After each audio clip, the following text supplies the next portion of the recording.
हर साल same theory होती है। मार्केट गिरता है, लोग शेयर मार्केट से अपना शेयर बेच के चले जाते हैं। फिर सोचते हैं काश मैंने होल्ड किया होता तो आज मुझे अच्छा प्रॉफिट होता।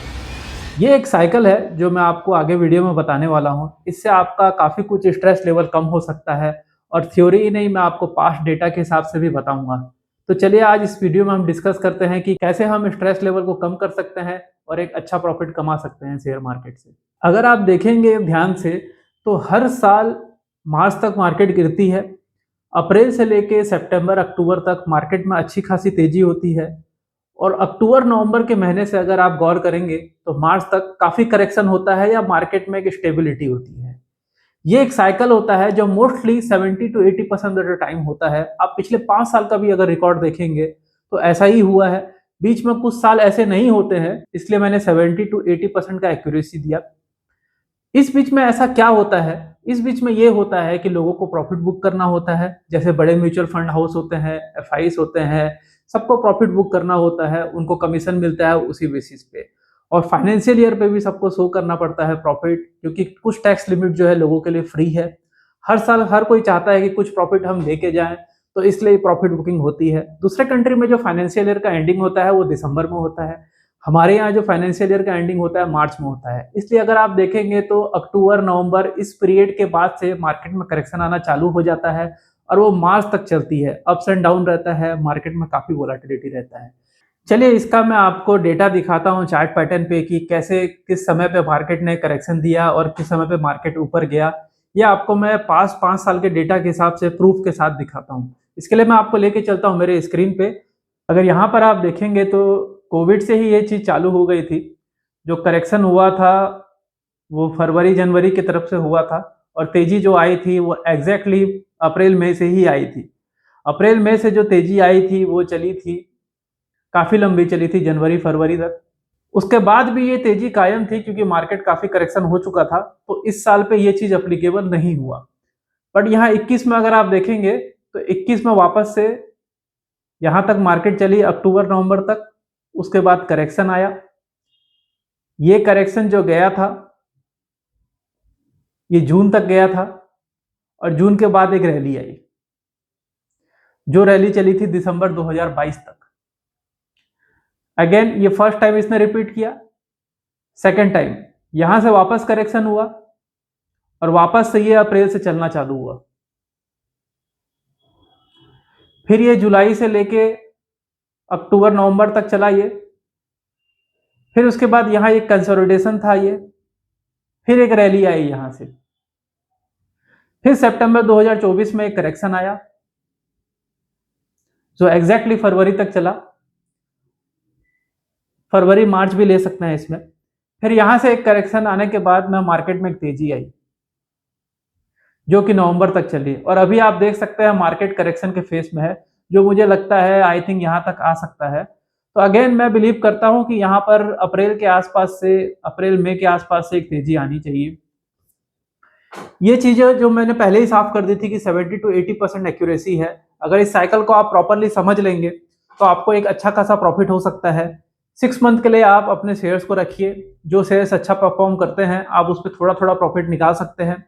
और किसी शेयर पे आपको एंट्री बनाने के लिए इंटरेस्टेड हैं आप, तो अपने वॉच लिस्ट पे रखिए। अक्टूबर नवंबर से लेकर मार्च के बीच में जब भी करेक्शन आता है उस शेयर पे आप अपना एंट्री बना सकते हैं।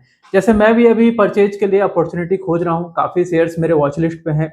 बहुत बार ऐसे होता है कि अच्छे शेयर्स में कुछ खराबी आ जाती है जिस वजह से वो शेयर सस्ता हो जाता है और अपॉर्चुनिटी मिलती है बाय करने के लिए।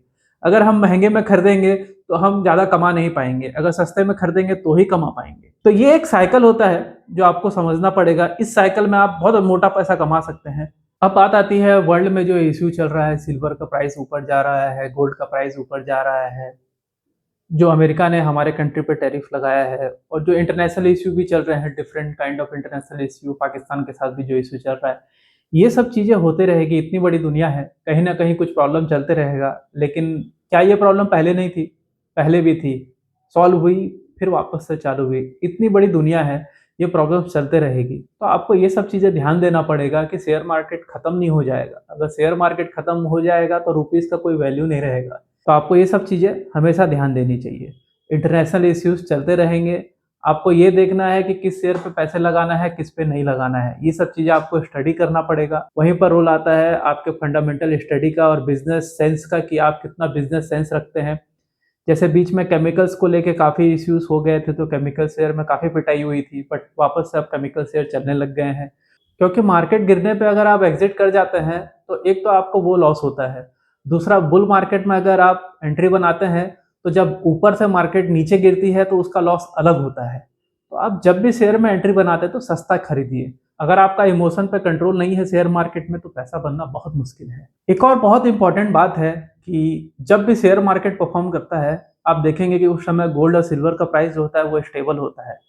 और जब गोल्ड और सिल्वर ऊपर चलता है, तो शेयर मार्केट नीचे जाता है या स्टेबल होता है।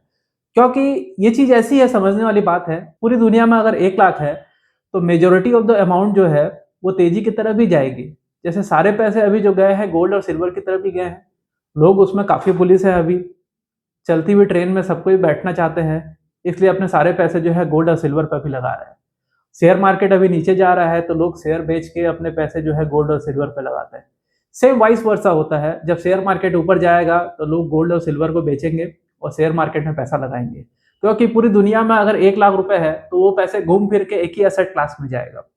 ये बात हमेशा याद रखने वाली है कि हमेशा एक ही एसेट क्लास परफॉर्म करता है, या तो शेयर मार्केट ऊपर चलता है या गोल्ड और सिल्वर ऊपर चलता है। एक बहुत बड़े इन्वेस्टर ने ये लाइन कही थी, अगर मैं डेली न्यूज़ देखता और इंटरनेशनल एजेंसीज के रिपोर्ट पे अगर भरोसा करता, तो मैं मार्केट पे इतना पैसा नहीं बना सकता। और उस बड़े इन्वेस्टर का नाम था श्री राकेश झुनझुनवाला जी। तो अगर आप न्यूज़ पढ़ेंगे और इंटरनेशनल मीडिया जैसे बहुत सारे कंपनियां हैं, जेपी मॉर्गन हो गई, सिटी बैंक हो गई, बहुत सारी एजेंसियां हैं जो रिपोर्ट निकालती है, एचएसबीसी है, तो आप कभी शेयर मार्केट में इन्वेस्ट नहीं कर सकेंगे। जैसे आप इंडिया और पाकिस्तान का ही वार हुआ था, आपने देखा था, उस समय पे जब आपने न्यूज़ देखा, तो बहुत सारे फेक न्यूज़ भी चली थी। तो बात यह है कि आपको भरोसा करना पड़ेगा अपने शेयर्स पे, क्या कंपनी खराब है या अच्छी है। शॉर्ट टर्म इश्यू आपके बिजनेस में भी होता है, बट क्या आप दुकान बंद कर लेते हैं, बिजनेस बंद कर देते हैं? नहीं, आप सॉल्यूशन खोजते हैं और वेट करते हैं। अभी मार्केट में करेक्शन जरूर चल रहा है, लेकिन बहुत सारी कंपनियां ऐसी है जो life time high result post किए हैं, उसके बाद भी शेयर प्राइस डाउन है, क्योंकि ओवरऑल मार्केट में करेक्शन चल रहा है। इसका मतलब ये नहीं है कि वो शेयर खराब है। तो आपको ये सब चीजें कंसिडर करने की जरूरत है, कब बाय करना है, कब सेल करना है। अगर आपको समझ में नहीं आता है, तो म्यूचुअल फंड में इन्वेस्टमेंट कीजिए।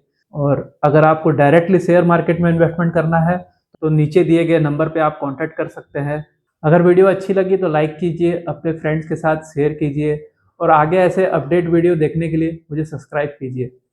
धन्यवाद।